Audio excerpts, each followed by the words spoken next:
New Jersey deregulation of energy.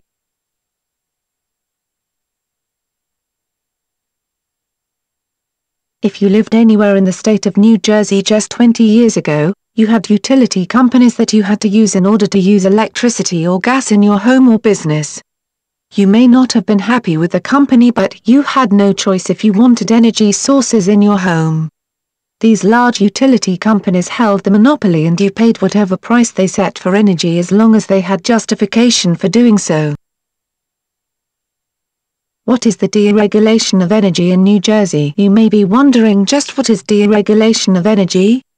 When deregulation began, it broke the monopoly that the main utility companies had enjoyed for many years.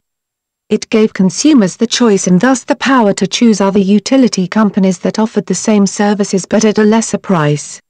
It forced the big utility companies to lower their prices in order to compete for customers that they previously had the upper hand over, so to speak.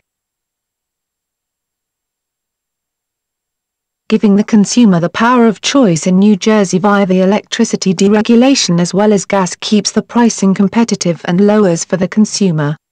New Jersey began the deregulation of energy in 1999, but in the early days the choices presented brought many questions and often confusion.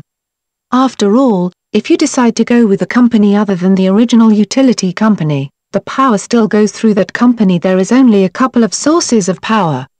In addition, when your service is out, you contact your provider, but it is oftentimes the original utility company that has to make repairs, so it becomes a bit confusing.